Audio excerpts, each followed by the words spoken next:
La mitología egipcia fue desarrollándose durante cientos de años.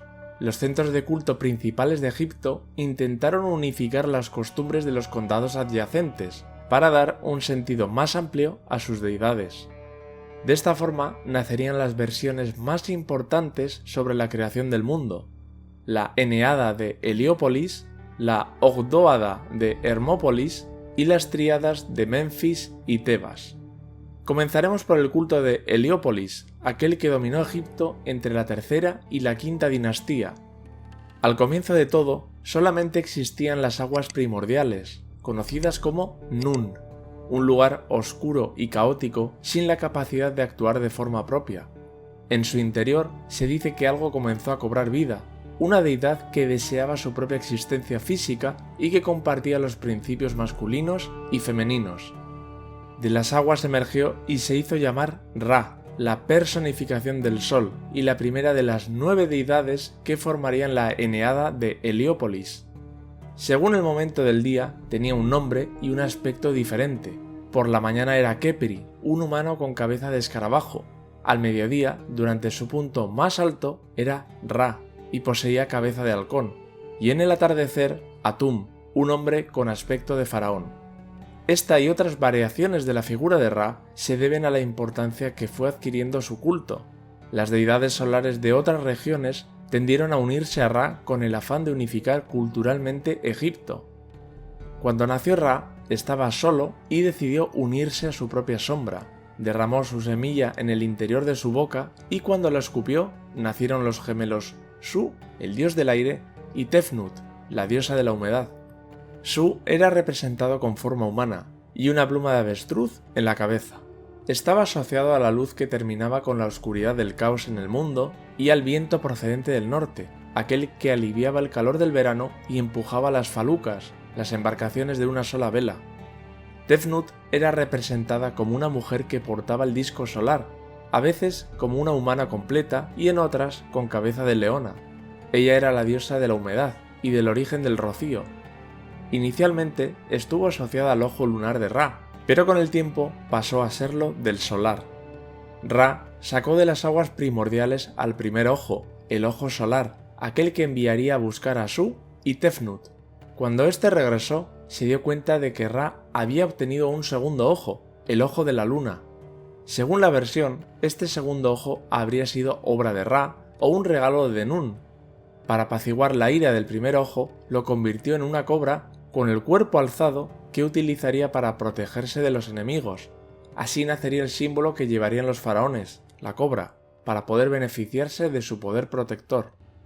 Después de esto, Ra lloró y de sus lágrimas nacería la humanidad. Su y Tefnut se unieron para engendrar a Heb, dios de la tierra, y a Nut, diosa del cielo. Cuando nacieron, lo hicieron unidos en un abrazo, y fue Su, el aire, quien separó a la tierra del cielo para dar forma al mundo conocido. Heb fue representado como un humano con la corona blanca del Bajo Egipto o con un ganso. Era el responsable de la vida en la superficie, como las plantas y los árboles, y también de la muerte bajo ella, es decir, de todos los enterrados.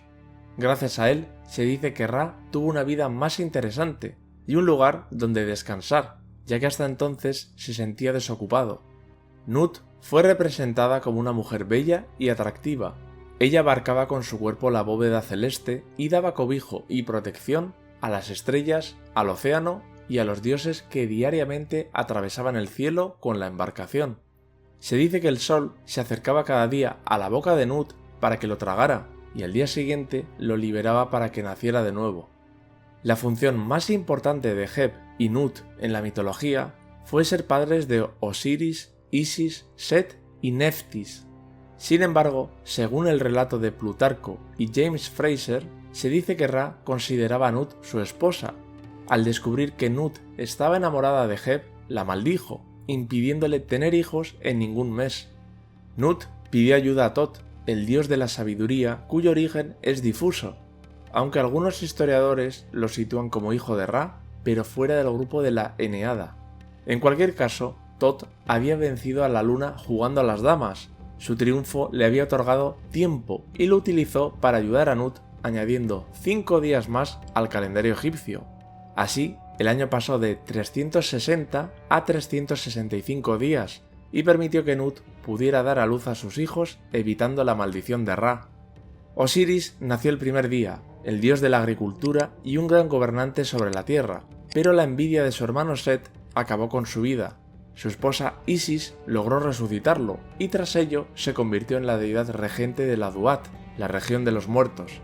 Allí, Osiris era el juez de las almas de los difuntos. Él es descrito con ropas mumiformes blancas, con barba y sosteniendo el cayado, la fusta y en ocasiones el cetro. El tercer día nació Set, el dios que encarnaba la maldad y el caos. Era alguien muy poderoso y temido, al estar asociado a la sequía, la tormenta y al desierto. Por ello, fue protagonista de dos enfrentamientos clave, el asesinato de su hermano Osiris y la batalla con su sobrino Horus. Set es representado con cola y la cabeza de un animal no identificado, que pudo extinguirse en un periodo antiguo. Isis nació el cuarto día, la diosa de la magia y la sanación, siempre asociada a la realeza, pues fue esposa del faraón Osiris y madre de Horus, el legítimo heredero. Es por ello que es considerada la Gran Madre y una de las deidades femeninas clave de la mitología.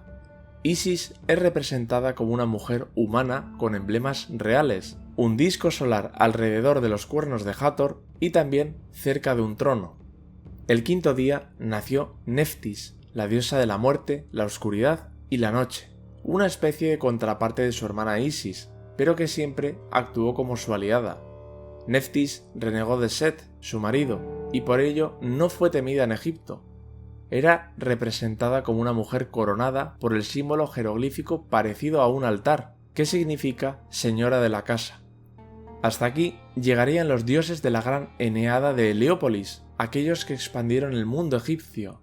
Primero crearon vida, después configuraron el cosmos y por último establecieron el orden. Es importante mencionar que Nun, a pesar de ser las aguas primordiales, no formaba parte del grupo, y tampoco el conocido como Horus el Mayor. Esta versión de Horus habría sido el quinto hijo de Heb y Nut, el segundo en nacer por detrás de Osiris. En esta versión de Horus, él se encargaría de dirigir el timón de la barca de Ra. Más adelante, siguiendo con esta cronología, hablaremos de Horus el Menor, el hijo de Osiris e Isis. La creación del mundo según la tradición de Hermópolis, la llamada Ogdoada, surgió en un lugar de poca influencia política dentro del Medio Egipto, pero allí se encontraba el mayor templo de culto del dios Tot. En este relato se cuenta cómo en la isla de la llama se encontraba una materia líquida con el germen de la vida. De allí surgió una colina primigenia que formó las 4 parejas de dioses iniciales y que terminaron uniéndose al elemento primigenio. La primera pareja incluía a Nun, el océano primordial de Heliópolis, y a su consorte, Nunet. La segunda pareja la formaban Ge y Heket, simbolizando lo infinito. En la tercera estaban Kek y Keket, asociados a la oscuridad y a la noche. Y por último, Amón y Amunet, principios del oculto. Los 4 elementos masculinos fueron representados como ranas y los femeninos como serpientes, ambos nadando en el caos. Así nacería el huevo primordial que contenía la luz.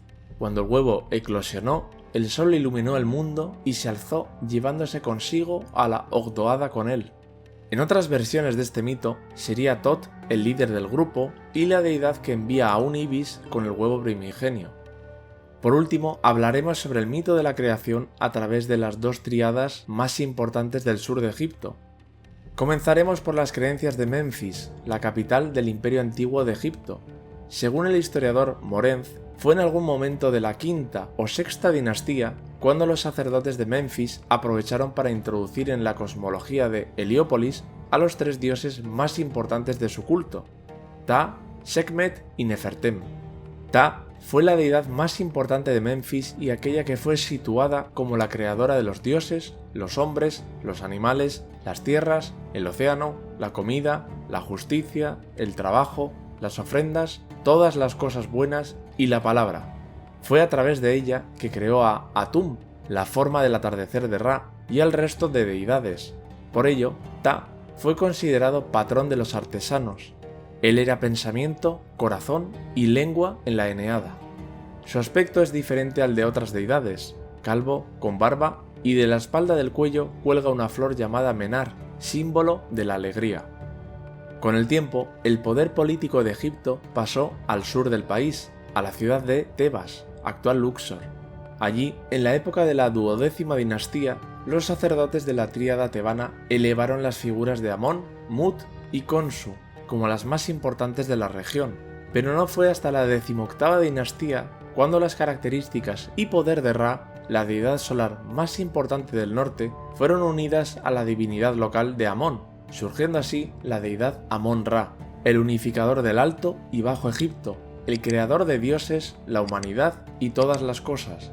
Él era capitán de la barca solar, garante de la victoria y protector del faraón. Igual de variado era también su aspecto, pues Amón era representado como un carnero, como un hombre con cabeza de carnero o incluso como un hombre con 2 plumas verticales como tocado. Estas serían las 4 explicaciones más importantes que existen sobre el origen del mundo egipcio. Tenemos una construcción del mundo a través de lo material, el cielo, la tierra, el agua, como es el caso de Heliópolis, otra más espiritual como la de Hermópolis, y también las de Memphis y Tebas, donde la figura de su deidad más importante logra monopolizar el mito de la creación.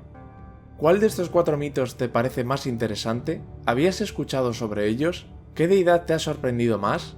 Déjamelo en los comentarios. Gracias a todos por estar ahí, por apoyar este contenido con una suscripción, un like o un comentario. Nos vemos muy pronto.